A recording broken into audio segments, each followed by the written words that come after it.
temenka ewo kaseboy akenkan mo no eyeme osomafo kwame owusu ti kese KOT adehye ma yenje bre na yentwa ho hyimakuma bi mra kasebo no kire mu no nam kwan so a yede ni nyina eba na afi yede aba abesomo Liberty FM, Liberty FM, Liberty FM, the giant of the West. Awie oman de hye ma yenhye kasebo no akenkan ase emfa ema ne hye kasebo no akenkan ase ede ama enede ya yeguso kai so ko Facebook my Liberty FM like share wadwenkyere ye fa kasebo yi hunu fa guo me brepam ene ye beje bre na afi yakenkan ensem nyina ha enso na afi ye de ama ho enti bomoden na bowuram na ne nyina ha enso entumi enkoyi emfa emaye ye to akasebo no so na ya hyase a me ba cho omampani John Dramani mama JDM Ghana mampani ena ni wakasa dia de de pa ede ato ensemtwerefo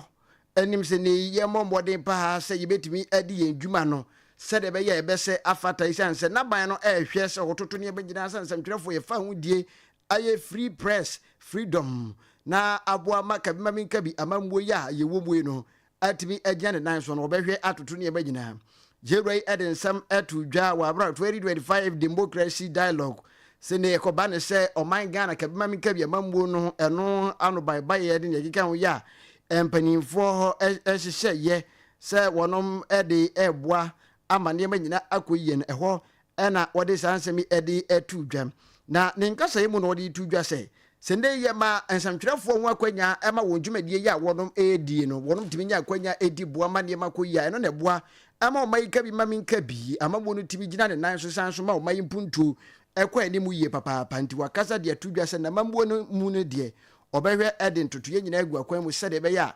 ensamtwerefo ene fa hodie no ene ma bekoyie. And so to renew democracy we must do certain things. Of course, the first one is that we must strengthen institutions, independent courts, parliaments, and our electoral bodies. The second is that we must deliver development, because democracy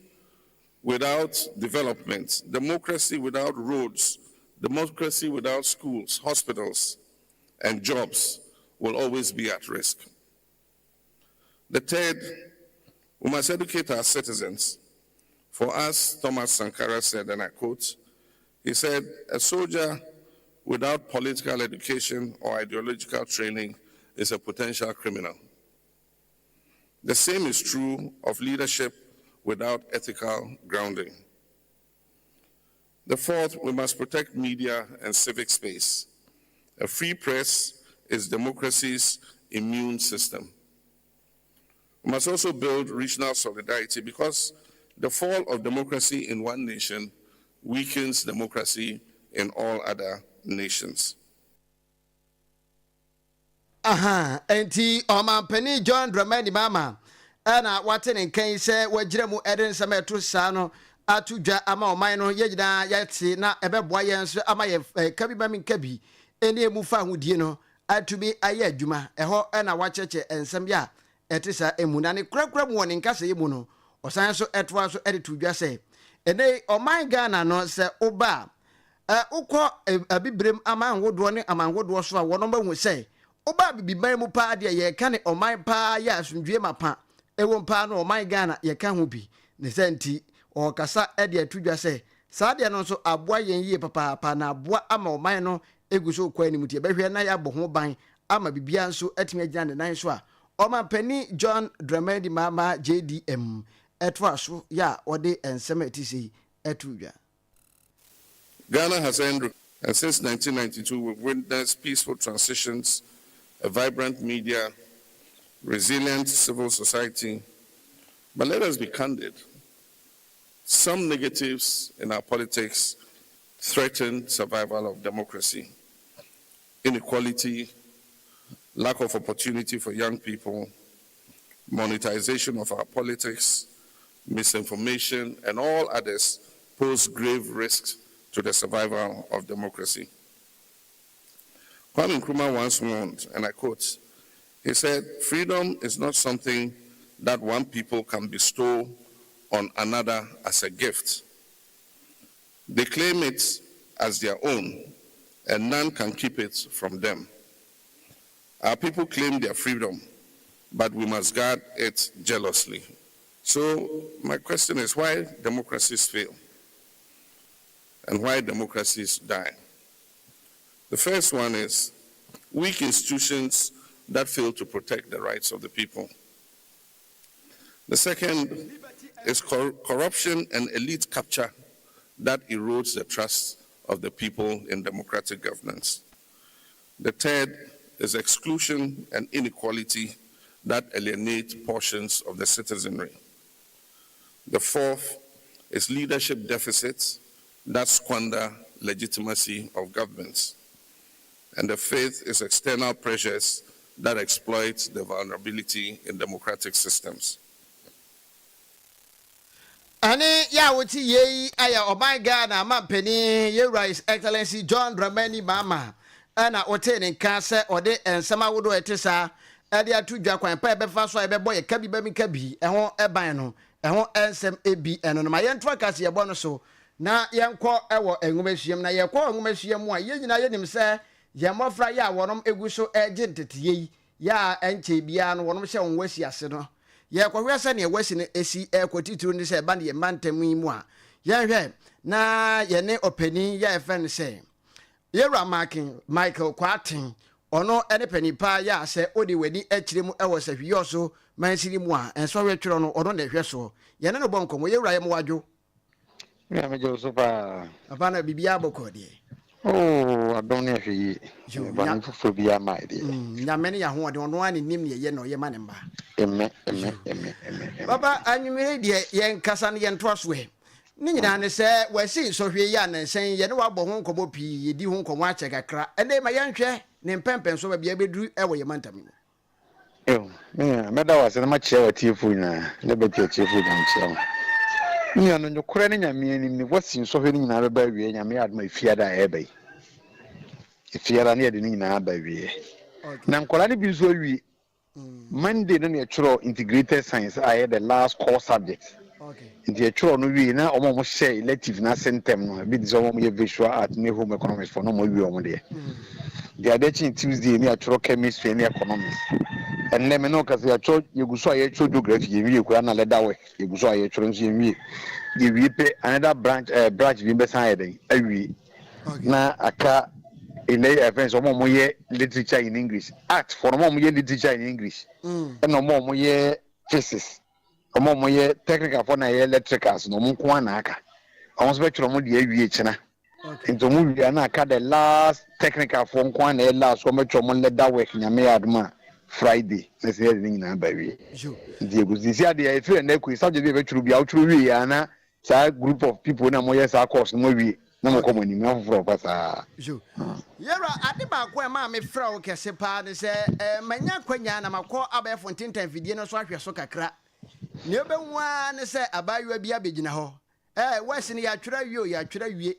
enti awarefo am wo fie nyina mo ntwen ye mukunonom ye ba beji wonom ne ye keka won ne nsema wodo a eba de yewura minim se wanya kwanya akwa akohwe bidia ya asema anu adi ye papa Yama friend do na wonom twere wasi enso hwe ne wi amekai se bra ye twere wasi ewie ye kora binom kora tete wo mtaade mu ne keka nwa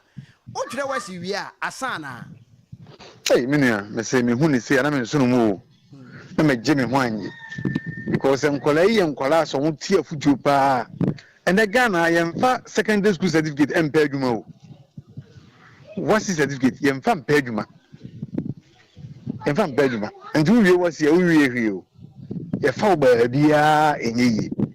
afena oba be opportunity akọ anim so person ko police person ko nursing person ko immigration person ko teacher person ko university be dia aka nyina sa certificate na ebo ama de wa yede akọ anim dia ka ye wi ni se yana ka to mpaibo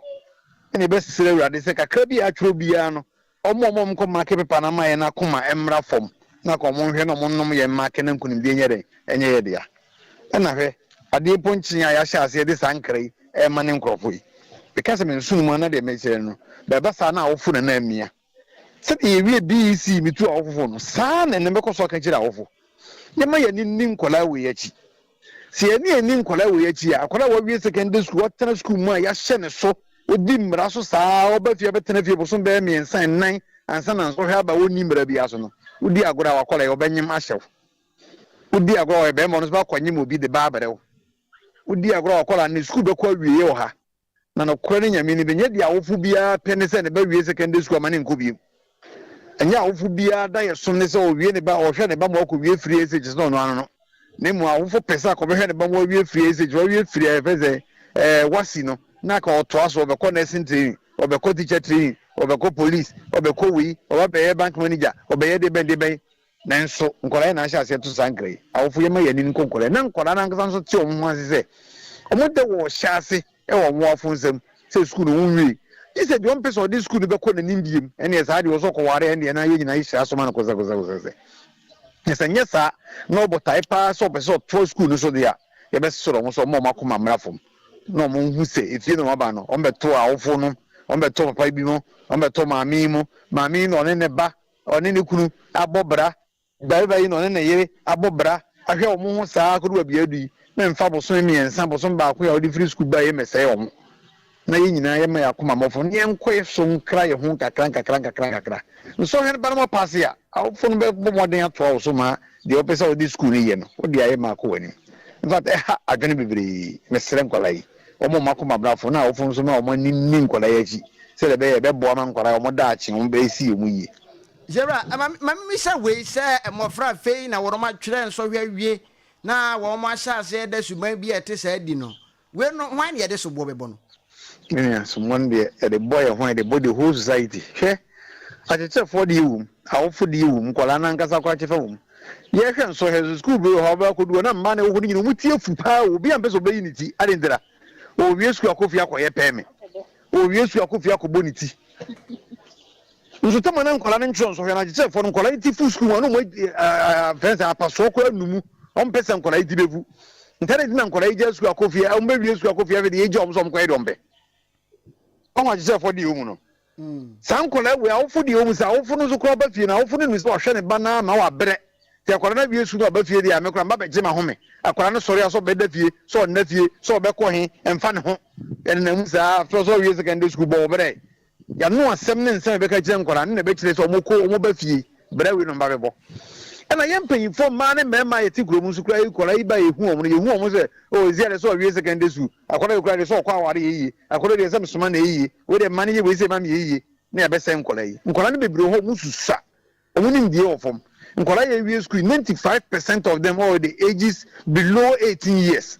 below omo mo above 18 years kakra bi eto mu ni ndie ofom and say yeah I say what that oma wo be say bebere na mu yen ka no kora ni nkire omo enti na maye tin fa so mo ne mo ba akofo na nkora na nkasa na so mo gitu omo ho se efi omo ba no omo nu ba bie so mo be ye de ese na efata omo ho kwan omo ho mmere kakara ewurade na ne mmere pamu no we pagya omo yera me de wo si ebre ko na ebre be ya ye guso aya ye mo fra guso etete omo no e de na wo hwe ani bu sen company fo di gu akwan mu e be boa masa suban ne ye hu bi sisi anokora ne nyame ni mpa nkwala we sisi de yekan ya omu nyina ba betene fi atwen on so ye hye omu nkwan na ofu bia so mana ni ngu ni nkwala na ji na me obi anya na adwen se wa hwe nkwala na ruwa bia wa bre na ruwa bia wa bre na akwala na kotena school musa matua school visa bia adu ma ba na wanye obi na ode ne kona obeto aduane wa ndia binya man da bi menya oba na mani pakoro no ko so hwe wa de ko sisi emre pa bere ebe ba na akwala no so hwe be ba na nkunimdia ya ndia ni nyina ya bo waka na aban hwe bi owo ede masa nkwala nyina no atoaso mo to aso mo saka ne police for ne pen for adwuma pen for bebre e wo man mu se de be ya Ghana man e va ntoma pafira yero ameda ase anwure nso me da wase bebre me ya opani ya ye ne bon kombo yi ono ena hwe nso hwe twiro so e wo se hwe so mensinim examination coordinator yewura Michael Kwaten ena ye ne no ekobo nkombo ya nchemu bia e se fata no ode amayen e wo kase boyi mu a wonso wanya bi atie amane magina enso etumi ekoyie ede amayen me ba cho empani account was aboso ba ne majapa ye dikase mu aseda pa ede ema University of Education ena dey yede abasobo ema winiba asana make College of Distance Education yade se wonma bia kwanya atumfie mpembienu ne adonunum ne adonunsia enwumasia afi 2025-2026 academic year no mpa cho ba bia wo bia betumi akwakofa forms na wonso watimi asua de eba ne say bachelor of degree programs awodo no bi na wo pese wo ya akwanya wo ho eno wono be ma wakwanya ama watumi aye eno eba ne say junior high, bachelor of education in early grade, bachelor of arts in English language, bachelor of science in mathematics education, afi bachelor of business administration in human resource management, bachelor of business administration in accounting, diploma programs awodo say diploma in basic education, diploma in early grade education, diploma in accounting, diploma in management studies, afi eba ne say postgraduate diploma programs awodo no nyina so awonom eye bi sene so se mepacho anopei anase anwumre mumua ubetumi ne wonom adinsa wo so me kire se hwe study center no frɛ wo 0243 704297 0243 704297 and af 0542 936592 yɛntoa kaseyɛbɔ no so na yɛnkɔgyina mu ɛwɔ nsɛm foforɔ mu na yɛtoa kaseyɛbɔ no so akɔgyina nsɛm foforɔ mu wɔ liberty adokunum yɛ nachiripo enson kasa fidie so a yankɔ na yɛda so a egyina mu ɛwɔ engumasua mu yɛkɔ engumasua mu a sɔfo pani ya wɔno ɛna oba sahwiyo so ɛne ne pɛtɛ mu a SDA asafo ya ɛwɔ ha no wɔno ɛne district pastor ɛde ba asafo yi ɛyɛ ɔno kro ya nso no sɛ yade sɛ wodi wani akyirem na ubegyina mu ɛwɔ atoya TV mantem mu a SDA akwanhwɛfo asafo ya ɛwɔ ha no ɔno ne sɔfo pani ya wɔhwɛ wɔn sikasɛm ɛne ɛho ɛntotoyɛ so ɛde ba ɛyɛ pastor Elijah Kofi Asante na yɛwura yi akasa ne nkasa yɛ nyinaa mu ne sɛ sɛnea na yɛne yɛwura Michael kwaten ɛkasa ya wɔde ɛtu dwa na nsan suban awodo ya ɛbɔ awura yɛn nwumasuafoɔ mu de ne yɛkeka ho na sɔfo pani akasa ɛde atu dwa sɛ ade baako ya ɛbɛboa paa ɛne sɛ ndɛ oba ɔman mu ayɛ mission schools ahodoɔ sɛ school bi no mo wa yɛ nsɔrɔnsɔrɔ ahodoɔ bi te sɛ SDA Roman Anglican ne yɛkeka ho na wɔnom teyɛ ɔde ade sɛ deɛ paa ɛde to aban n'anim sɛ nke betumi anka aban no anim anim ya wɔngye ntum sɛ de bɛyɛ ebetumi aboa ma sɛ school yi nyinaa no yasan adan ɛde ahyɛ asɔre ya ɛte school ya na sɛ nsɔrɔnsɔrɔ ahodoɔ yɛ school no ɛwɔ wɔn dim no yɛmfa nhyɛ wɔn nsa sɛ ne bɛyɛ obetumi di nyamesuro atete mmɔfra na aboa ma ɛtɔ da su ɛne ban awodo titiri ne sɛ amanyɔsɛ mu ntawanta bɛwɛ na wei di panyi bi atam ne deɛ keka ho no yɛtu bi atu asɛnsɛ bi beto odwa na anom mɛbere da wɔ abra na adesuafoɔ yɛ a wɔnom ɛwɔ Yoso College of Education SDA akwanhwɛfoɔ asafo ɛma yɛ a wɔnom wɔ na afei wɔyɛ handover service ɛwɔ asɔre fie hɔ no ɛna asɔfo pani ɛde saa nsɛm bi atu odwa na moma yɛntie ne nsɛm no nkyerɛ mu Washe no so a aban nansan ye last congregation a ye no recently to nsa frɛ ɔmampanim akofo ado obefiri akonwa no so no ɔba na naano ya ɔmampanim mahama nso ɛba ye to nsa frɛ no hwɛ mpanimfo emienu nyinaa kasae ɛwɔ congregation no ana graduation ase a wɔn nyinaa hunu sɛ adubre sɛ asɔre schools no yesan dane de ma asɔre no ma asɔre ne de ne nteteye iwura emofra no mu onim ɔbenfo bi sɛ education without morality creates academic devil and say obi sua nwoma na ni suban enye papa na brabo enye papa omasua na wakosua no say enya de a beboa society no they said de enne ewiase no kɔ na mrante ne maba obuo ni nidi ade mampanimfo efiri nipa mu ntete pa ye Ghana ntete ya ye wo ye culture na efiri ye mu na obi asɔre ye di mpanimfo atem bia ye de wɔpɛ no ni nyina wobɛkɔmu no dodo no aso ye school no ɔmokɔ ye am say niema na ye sua no ye yi nyame afiri nyame nso na ɛboa ma nipa ya de tenene ɛno nti asɔre school no de senka ban jama yam yenya full control ɛwɔ so na yɛ inkoketi nyamesom bible ɛwɔ mu a ɛbɛboa reduce sɛ suban bɔne a ɛnɛ yɛ agye mmeranteɛ ne maba suban na wɔkasa tia mpanimfo ani haw no nyamesom no wura wɔ mu a aneɛma no sɛ ɛto ntwam pa a ɛbɛkɔ fam na sɔfo pani Elijah Kofi Asante ɛtoa ne nsɛm so ɛde to dwa kyerɛ mu ɛha ɛna ɔte si mu sɛ dansɛn no hwɛ sɛ babunu na wabɛgyinam na ɔtoto ma nananom ahemfo nananom empanifo afei obawia na ɔto bi ɔmampani asoafo awodoɔ emrase bedwafo awodoɔ na enam amanyɔsɛm ti na babunu ɛtoto ma ne san ɔkyɛm sɛ politics of insult amanyɔsɛm animu atem ni die ne die yɛnhwɛ ne yɛntwa so yɛnyi mfiri krakrakrakrakra na ɛnyɛ ɔman Ghana yamambre kora ɛno no na no akyi na ɔde ade sɛ deɛ ɛto nananom ahemfo asɔfoɔ empanifo yɛ ka bi ewom sɛ we no akoya asɛdeɛ ne asodie ɛde ama yɛ nyinaa sɛ yɛbɛboa atimi aku atu sa tebia no ase ɛde afiri hɔ abibifo ye nimdie entra so ana yesua ade ma no tra so won se politics a ye no ana democracy a ye practice no abrofo a wo de bae no wo mo no nye ntra so nya no basa se de ye sabi wo no obi ni political party ba ko a kire se kafra wo onim nyans etoda wo hwe this kind of politics of insult abawi ase obi didi mpanifo atem ono kra na ye boje no so we mu nyina anya de pa abrofo mo de politics bae no nya sa na mo ye no fa se wo no obi ni party ba ko no kire se ni pani a wo ye no yaje afiri ni nsam tumetu mrantie ne maba nyina afo se enne sabi atoda wo behwe obi kura phone na watimantu baabi na atem a wodi pani bi obekomboko obekohwe nipa no bi no anhye da nye obi a sesenka o kaseti apani bi etesa ba politics nti ne ye kaseti aye ho moma ye hunu se ye bibifo ye nyamesonfo ye culture masa akwan no yesu ne ye ban ne ye ntete a yade ma ye nya saa na che ndi se wo ne obi ni amanyokuo ba akumu a na wo ye den so ye nyina ya adwene so kɔ benkro wo ne obi ni amanyokuo ba akumu enkyere se tietie nanim enkyere se didi na timetu mrante ne maba nyina fo se moma ye ntwe ye ho mfi se suban no ho na enye papa se bible no kura kan se di waja ene wo nani it is a politics nti ukodidi pani bi atem a ka hunu se nyame mu no o ya bone nti obiara odidi mpanimfu atem no or hide behind politics no yes ane ma no o ye bone na obi o ye bone no nso awurade de ho akatua e de be ma no timetu mrantie nyina fo se ye ntwe ho mfiri sa suban no ho na emoaye fa asofo ne nananom wo mu chefa in the sense ye kura dom sofo kasa emu odu nti ya asori mu esese ye bo ho dawuro ye kasa kire ye ma no nze ye ma no no mu pie fira asodan mu na mo koye sa ne ma no nti asofo ahemfo ye nyina ye nsori nkamom na ye ntufo ma ye ma no mfiri sa suban no Western of Regional Treasure Edema 7-day Adventist SDA memory da kwanhwefo asafo no onkro ya ye mansini sofo Edema sahwiyoso mansini mu aye Pastor Elijah Kofi Asante ena wote se wode afutuo ye etesa ede ama oman no ene kwanpa ye befa so aboa ama ahwehyeso so nko adadi ewo ye ngumesuafo no na aboa ama de ma atimi akoyi a ho sem ebi eno no Liberty adrokurum ye no na chiripo enson kasa fidie so ana waso egusu ya wutie kase boy ya waso egusu ya wutie no and am abef fonten fidia wodo no so me pa cho Facebook